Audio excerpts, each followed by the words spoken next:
And welcome to Straight Up. I am your host, Marc Patrone. Did Canada really apologize to President Donald Trump over the use of anti-tariff ads? Well, Trump said Canada did offer an apology before pulling the controversial ads, but adds that, it was a little too late. Let's listen. As much as I love Canada itself and the people of Canada, they've just had a lot of bad representatives. They did a fake ad yesterday. They were caught. The Ronald Reagan Foundation was the one that caught them. And they've apologized, and they said, we're going to take the ad down. Well, they did it, but they did it very late. They let it play for another 2 nights, and now they took that ad down. Prime Minister knew what the ad was before it went. Will you see him at APEC? Do you want to meet with him? I don't want to meet with him. No, I'm not going to be meeting with him for a while. No, I'm very happy with the deal we have right now with Canada. Well, apology or no, Premier Doug Ford says he has no regrets whatsoever about the ads. He says it was our intention to get the message out. It was the most successful ad in the history of North America. According to sources, the Canadian trade delegation was warned months ago that Ford's harsh criticism of Trump irritated the U.S. president, and the anti-tariff ads were the last straw. Meantime, Prime Minister Mark Carney had this to say about the effect of the ads on the termination of the trade talks. Have you had any contact with President Trump since Thursday? I have not. President Trump says he's canceled these trade talks because he's upset about the Ontario government ad. I would suggest you take the president at his word for his reason. Less than a month ago, you were at the White House. You seemed very cordial, friendly with President Trump. The two of you were joking. You said you were going to walk away with a good deal. He said that we would be very happy. Is the U.S. toying with Canada? And how did your relationship with Donald Trump go south so fast? It's a question for him. So not only did the U.S. president terminate any further trade talks with Canada, but he also levied an additional 10% tariff on its northern neighbor. Now, former Liberal MP Dan McTeague will be joining us shortly. He says, according to his well-placed sources, the deal was ready just before trade relations collapsed over the Reagan ads. The Doug Ford government launched the ads on U.S. network featuring the former voice of Ronald Reagan, the former president, criticizing the use of tariffs.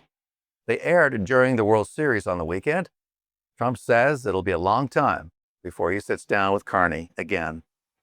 Dan McTeague is a former member of Parliament. He spent 18 years on the Hill as a Liberal member of Parliament. And these days, he looks upon the Liberal Party as a lost cause on a lot of days.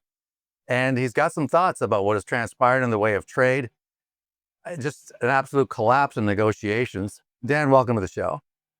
Mark, good to be here. Sorry it has to be on this topic, but the story just keeps unfolding, and I think for the worse for most Canadians.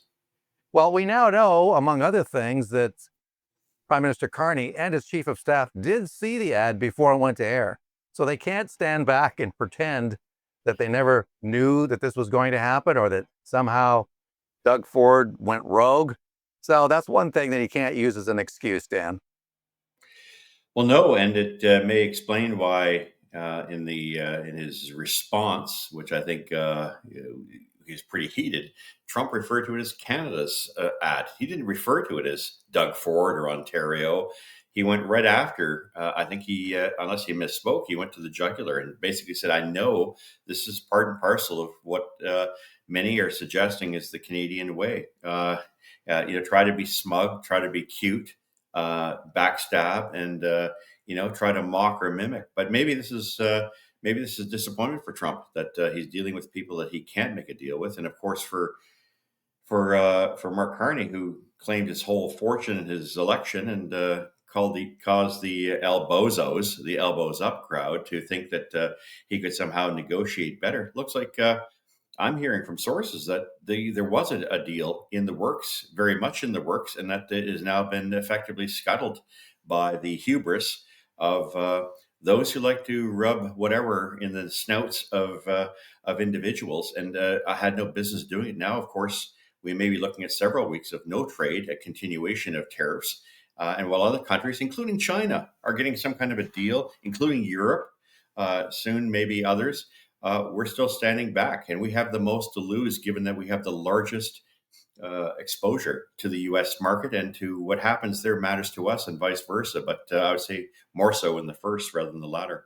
Well, Carney is in Asia, as you know, and I mean, he's trying to make deals, but basically most countries would rather have access to the U.S. market with its 340 million people than they would, Canada's market of 40 million. And so, Trump's got an advantage there, but Carney, I guess, is trying to forge some more alliances. He says there's already a free trade deal in place with Indonesia. It's hard to see how beneficial that's going to be. I mean, at the end of the day, we still need a deal with our biggest trade partner, the United States. And the fact that the Canadians may have fumbled the ball on the half-yard line, we might have been days from some kind of announcement on a trade deal. And, according to your sources, we were there, and it all went to crap because of this ad. It just seems ridiculous. Almost makes you wonder if they're sabotaging these deals. What do you think? Well, I think it's sabotage, but it's also hubris. I think it has a lot to do with the fact that they thought they could get a deal. They said that they would, the signature accomplishment would be that they can handle Trump, and that they wouldn't take, they would make a fair deal, but they'd also recognize that this was their way in which they got elected. It was a signature move in the campaign that they could do a deal that no one else could, including Pierre Poilievre. Well, now you have two problems. One, the deal is not going to happen. If it were to happen, and it may be quite a while before we get back to that position, but more importantly, the timing. You see, I know enough about the Liberal Party going back to 1978, at least, knocking on doors and campaigning and being an MP, half of that, and somewhat in the cabinet as well for a very brief period of time near the end, that the party probably thought, hey, look, we can get a deal. We can make good on the fact that we made a deal with Donald Trump. Let's call an election, because we know that next Tuesday, that budget is going to be the most devastating and the most alarming and hair-raising, not just since 1997, but I would say since 1981, 82. So this is a way of sort of deflecting away from that and saying, oh, don't worry about it. We'll manage that. It's 10 years of reckless liberal antics that caused that. But we're getting it right because we got a deal now with the United States. That was the play. And a lot of the media will not talk about that because they don't, first of all, recognize that a deal was near it or close at hand. They're not going to admit it now.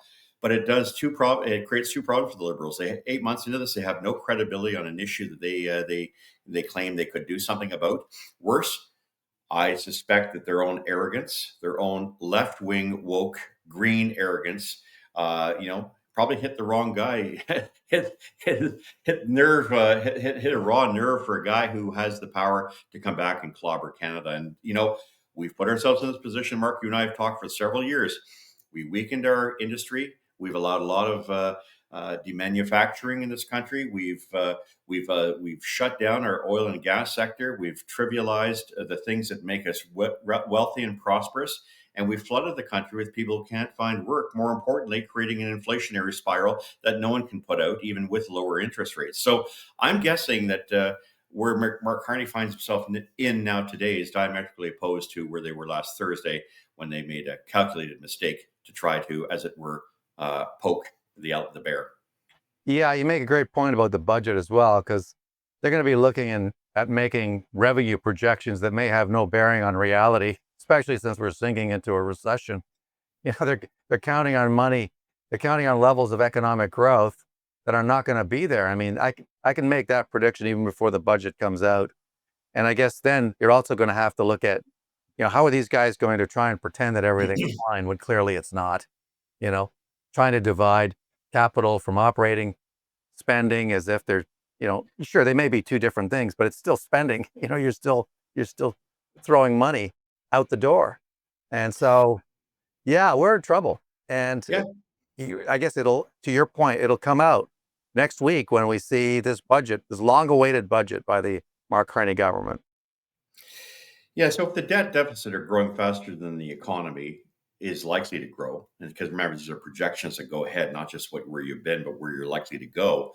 And considering the constraints, not even taking into account the tariff battle, we've been in a very tight situation for quite some time, where we've had nothing to write home about in terms of how this economy has performed. We've saddled the economy with major regulations, an abundance of federal hires, and public service jobs to mask and paper over the real job creators in this country. And we've put ourselves in a situation where we are now at a position where taxes are higher, growth is lower, and the debt and deficit are starting to mushroom.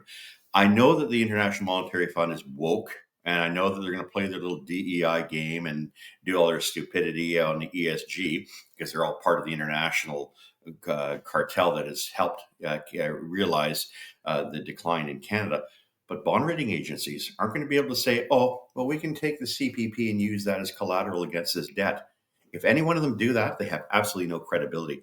There is no real game winner here for Canada. We are going to see a major credit downgrade, and if we don't, it's because we've been able to manipulate even those who have a responsibility, fiduciarial duty, if you will, to ensuring the country is solvent. I'm worried that it's not, and increasingly, as it becomes very clear that the man who was supposed to save us from 10 years of bad government by basically serving as leftovers over the past 10 years, is likely to lead us to a far worse situation because his budget does include major expenses. Now, Mark, this is something I've heard from two civil servants I've spoken to this morning who've told me they're hearing, I won't even mention the departments, get ready for some cuts and some early retirements and some buyout packages. That's what's coming next week. So the elbows up, crowd. Congrats. You brought this upon yourselves. You cheerfully voted for it, and now you're going to have to pay for it. Well, I think we need to cut the size of the civil service. I mean, I would hope that Carney understands that. I mean, it's grown, 40% over the course of the 9 years that Trudeau was in there. And it continues to balloon. Services are not improving. I mean, where are we supposed to come up with the money to pay all these people? So they've obviously been doing this to try and pad their employment numbers so that the numbers don't look as bad as they did. And I think Carney is probably lucky that some of these bond rating agencies are as politicized and political as they seem to be. I mean, don't forget what happened, as soon as Trump got in, boom, the United States got hit with a credit downgrade. So, you're going to elect a guy like Trump, we'll show you. Meantime, things were no better when Biden was there. He never got a hint or a whiff of a credit downgrade. Maybe that's why, Canada's managed to avoid a credit downgrade up to this point. The only explanation that makes sense. Yeah, well, you can't invest in a country that can't pay its bills. And increasingly, if you're terminating its ability to look after itself, or as I like to say, by hiring civil servants, they're good people, they work very hard, but you're in the middle of freezing weather. The engine doesn't work. What are you going to do?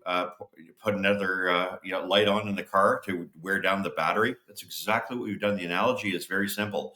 We don't have an economic growing engine, and as a result, everything else is now in the final stages of whatever we can use, including burning the furniture to keep the place warm. And speaking of which, energy prices are likely to go higher this year, not because energy around the world is going through the roof, but because we continue to see a weakening Canadian dollar, 140 pennies to buy a US dollar. Imagine what that's doing to the Canadian economy and to consumers at a time where many people are finding it impossible to get jobs. And those young people who've been trying to find work throughout the summer, who are going to university, trying to get their education, learning the way we did in our generation, are now finding we've sold them we've sold them down the river. And of course, this is not going to end very well for a country that pretends to say, well, it should only be the boomers that look after themselves, and what's good for them is good for the country. Boomers are increasingly going to be moving on into the afterlife, one hopes. The next generation, though, we've left stranded, and we should be ashamed of ourselves for not doing it once, not doing it twice, not doing it 3 times, but actually voting to have the same kind of rendition of bad reckless public policies now for over 10 years in 4 elections. I mean, what is it going to take? Another hole drilled in our heads? Will it take the demise of the country, the breakdown of the country, socially, politically, and economically, to prove that we've made some bad points? Look, folks, to use a Trudeauism, it isn't 2015 anymore, and we can't afford these kind of luxuries. We have to meet reality head on. And if woke institutions aren't prepared to do it, then consumers are going to have to take it into their own hands and say, we have a choice. We either look after ourselves, because they sure as hell are going to look after us. Fortunately for Carney, he's got a scapegoat handy, right? Everything is Trump's fault. So I'm sure he'll be saying that. The other question is whether or not there's a possibility this budget bill won't pass. I mean, you spent 18 years out there. I mean, you went through this budget process, what it took to get the budgets passed. I mean, in those years, most of the time it was a majority government, so it wasn't that difficult. But with Paul Martin in there, of course, you have to do some wheeling and dealing. And I don't know if Mark Carney strikes me as the kind of guy who wants to go cap in hand to the New Democrats. They did have a meeting. I don't know how that went.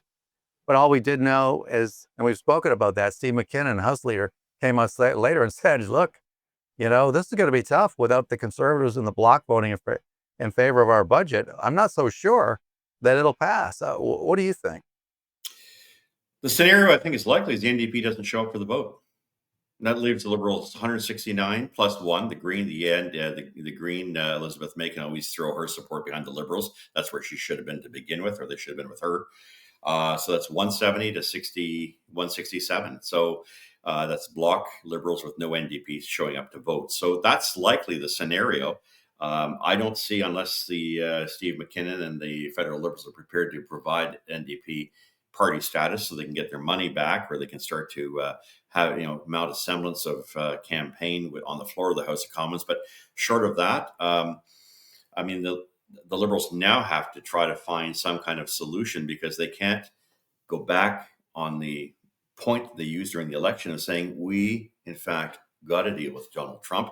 And much as our constituency and our elbows up don't like him and think of him as orange-haired man bad, whatever the case may be, we still managed to do it. We showed credibility. We said we would campaign on a deal. There is no deal.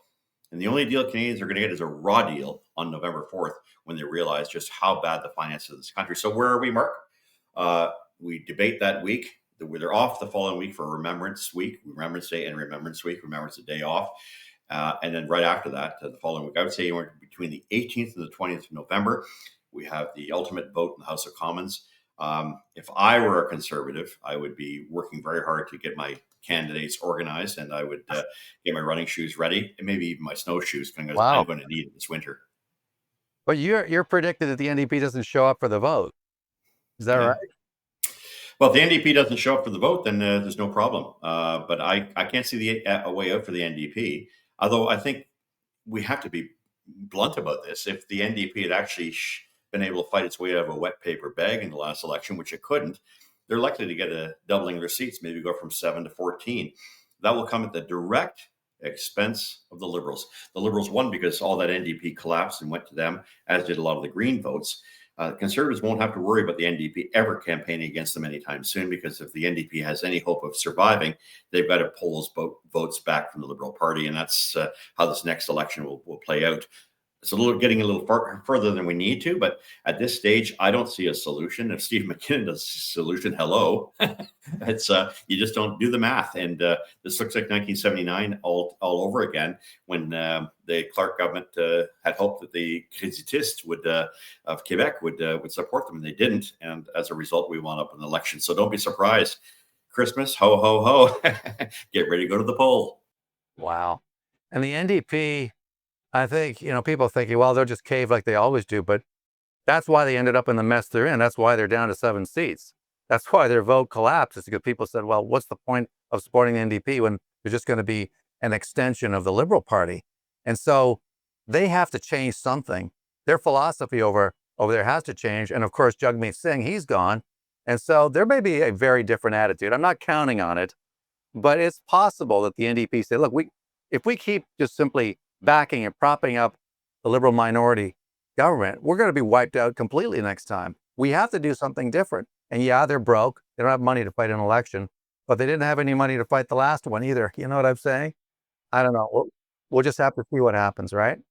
Well, the country's broke. And so the NDP and the country have something in common. We've spent ourselves into oblivion. The cupboards are bare. There's not much to offer. There's no grift to go out. There's no new dental programs or other programs that will make people happy. If anything, the existing social programs we have are very much at risk, exactly where we were in the 1990s when Paul Martin said, I am not cutting the debt because as an end itself, I'm cutting it as a means to an end to save our social programs. I'm not hearing that from the Liberals. What I'm hearing is let's keep our foot on the accelerator. They have to come up with a lot more money for defense and other programs. Mark Carney is prepared to spend even more than Justin Trudeau did. Yeah. I think we have a little bit of a frozen camera there with Dan McTeague. There you are. You're back. And in one piece. You're But the frozen. NDP, I'm disappearing. Dan, thank you so much for coming on the show. Always a great pleasure chatting with you. Mark, chuffed to be here. Thanks for having me, man. Dan McTeague, Canadians for Affordable Energy. Check them out. And that is it for this edition of Straight Up. Appreciate you tuning in, my friends. Let's do it again soon, shall we? Bye-bye for now.